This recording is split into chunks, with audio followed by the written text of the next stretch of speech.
ब्रह्मपुर महानगर और एहार आखपाख अंचल गुड़िकरे एक बड़ समस्या सृष्टि करिछे बुला गाई गोरुंकर प्रादुर्भाव।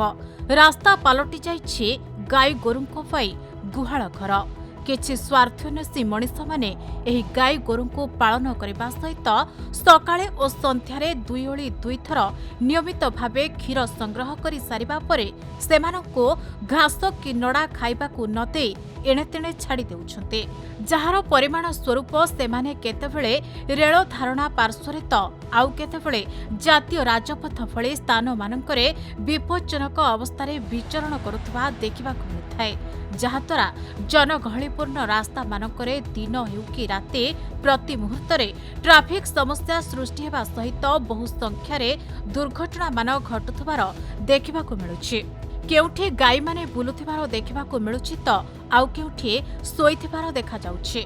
फलरे गाड़ी चलाचल रे समस्या सृष्टि होउछि। खाली सेतिकि नुहे, रास्ता सारा एणे तेणे मलत्याग करी सहरर सौंदर्य नष्ट करुछन्ते बुला गाई गोरु। रास्ता मझिरे बुला गाई गोरुंको प्रादुर्भाव बढ़ुथबारो केवल लोकमाने ताहा नुहे, बरं निजे गोमाता भी अनेक समय दुर्घटनार शिकार होई बहु संख्यारे खंडिया खाबरा हेबा सह मृत्यु मुखरे भी पड़ुछन्ते। आउ किछि गो मालिक गोमातांको वृद्ध अवस्थारे छाड़ी देउछन्ते। आउ एतिकि बेले किछि सामाजिक कर्मी और पशु प्रेमी माने तत्पर होई उठिथिबा देखिबाकू मिलिछि। सेमाने गोमातांको एमिति विपज्जनक अवस्थारो उद्धार करी गोमातांको सेवा करी सेमानंको मृत्यु मुखरो रक्षा करिथान्ते। एने प्रशासन दृष्टि आकर्षण करबाकू जनसाधारण अनुरोध करिछन्ते। तेबे अहेतुक भावरे गाईगोरुंक संख्या वृद्धि पाउथबा जोगु महानगरवासी एक प्रकार अतिष्ठ होई जाउथबा बेले विभिन्न स्थान में कांचियाहुदा और गोशालार आवश्यक रहितबा बेले एपर्यंत हुगुळापेटा निकटरे रहितबा गोशालाटी बहु लक्ष टंकारे निर्मित होई एबे ताहा असामाजिक युवक मानक आड्डास्थळी पालटिथिबा जणा पड़िछि।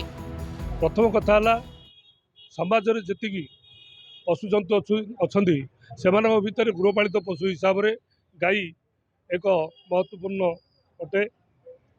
गाई ठारू आमे जेतिकी पाउचे आउ अन्य पशुजंतु मानकु पाउना है, जेहेतु क्षीर गोबर तार परिश्रा भी कम लगुच। एणु यही जो गाई जो चरा बुला रोड रास्ता मानक एनएच मानक विचरण करुछंती सेमानक द्वारा ट्राफिक समस्या उपजुची, अजथारे एक्सीडेंट होउची, जहाद्वारा कि धनजीवन नष्ट होउची।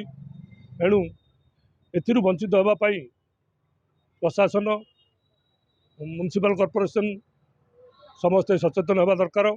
माने लोकंकर जमा दायित्व ना जो माने गाईर मालिक गोरु मानकर मालिक समस्त गाई गोरु मानक रास्ता को छाड़ी दौरान जहाद्वारा बहुत छोट बड़ दुर्घटना होउची, जहाद्वारा लोक तो आहत होउचंते मृत्युवरण करुचंती। गोमाता जीवन विपन्न होउची, आहत होउचंती, गोमाता मृत्युवरण करुचंती। गृहपालित पशु गाई गोरु मानकर जो माने मालिक प्रथम से सचेतन होगा दरकार, कारण गाई गोरुंकर जीवन विपन्न सहित लोकंकर जीवन विपन्न होउची, लोक आहत होउचंती, गाई गोरु आहत होउचंती।